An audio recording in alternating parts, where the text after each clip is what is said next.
I'm the gentleman whose story is all about, and these are some of the reasons why I wanted my story to be told. First of all, I'd like to change the way people think about people like me, people who are diagnosed of schizophrenia and bipolar disorder. First of all, people think that people like me do not belong to the same society that they belong in. They get to think that we're outcast and we do things abnormally all the time and we act out of our own will, which is not true, because if one is taking medication and they follow what the doctors or the therapists have been telling them to do, they get to act in a normal way. So I believe that people should change their mindset and stop thinking that people with such conditions cannot behave or act just as these other people. I would also like to let these people know that anyone else can suffer from this kind of condition at any given time. And all you have to do is just being careful, take care of yourself, avoid some stuff which can trigger these mental illnesses.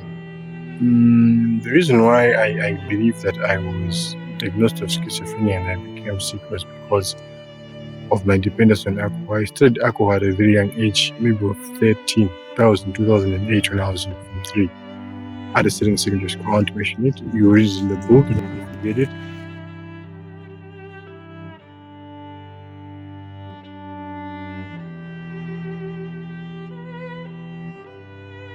And after starting taking alcohol, it became a habit that I was feeling that I would not stop.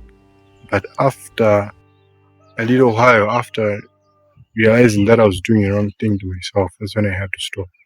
But then it had already backfired. So I'm just urging the youth that if they think they can stop taking alcohol based on whatever reasons they have, this is one of the reasons.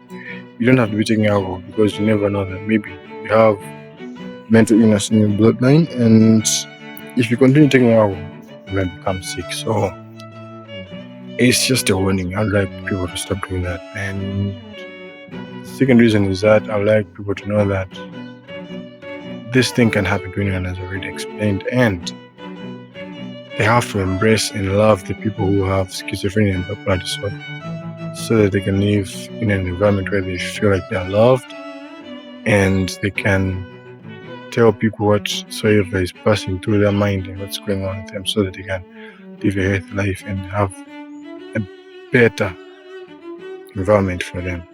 So basically, there are a lot of reasons, but then I couldn't just explain them all. But these are the main reasons why I wanted to explain, because as myself, a person who has been ill for a very long time, maybe it's been maybe almost like 12 to 15 years, but then I have faced so many difficulties.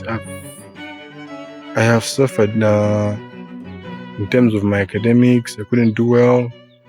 In terms of finding a job, I couldn't find a job because I didn't do well in my academics. But before, I was a very bright student. So things just changed out of the blue after I got diagnosed by this illness. So there are a lot of stuff which I can explain, like stigma from people whom I thought they would be there for me.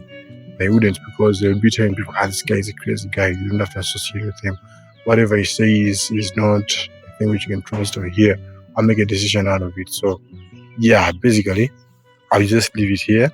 The rest you find it in the book, get to read it, and you see that what I'm trying to say here is making sense.